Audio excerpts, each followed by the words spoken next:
Hey everyone, today we're going to dive into the Meta Quest 2, one of the most popular VR headsets on the market. Is it really worth your money in 2025? Let's find out. The Meta Quest 2 has been a staple in the VR space for a while now. It's an all-in-one headset, meaning you don't need a PC or console to enjoy VR.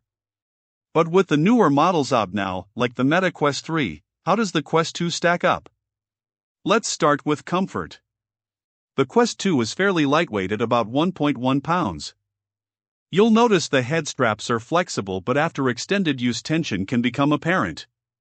The material is soft enough, but it does retain sweat during longer sessions. If you've got glasses like myself, it can take some adjusting to make the apparatus feel right. To make it more comfortable, you might want to pick up some accessories, like the Elite strap, which improves balance and comfort. Next, let's talk about the price. The Quest 2 is one of the more affordable VR options, especially if you compare it to high-end systems like the HTC Vive or PlayStation VR. The base model, if you can find it, is roughly $250 for 128 gigabytes of storage, which is a pretty good deal considering what's packed into this headset. Considering the competition, this is a value deal for anyone looking to get into VR without breaking the bank. And with the Quest 2, you're not locked into a subscription or additional hardware, unlike some other platforms. Game selection is a huge factor when choosing a VR headset, and the Quest 2 delivers here. The Meta Quest store has a massive library of both exclusive and non-exclusive titles, from immersive action games like Beat Saber and Superhot VR to narrative-driven experiences like The Walking Dead, Saints and Sinners and Star Wars, Tales from the Galaxy's Edge. That being said, it's not just about the games. There are plenty of apps for fitness, social VR, and creative endeavors.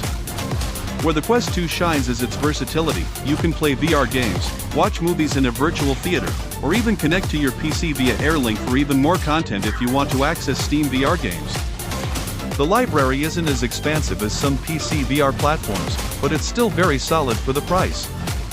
In terms of performance, the Quest 2 is solid. It handles most VR games with smooth graphics. It's not as powerful as some other options on the market, but for a standalone device, it holds its own.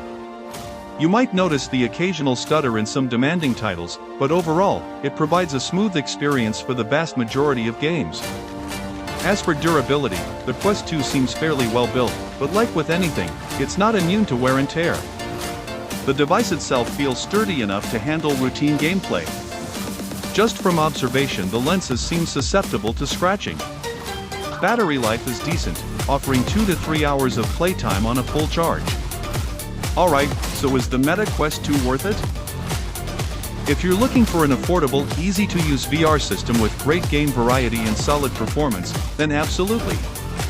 For $250, it's hard to beat, especially for those new to VR.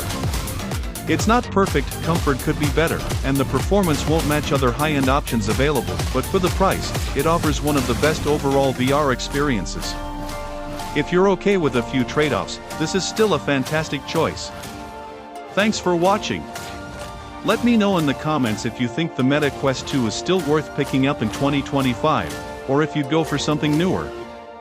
Catch you next time.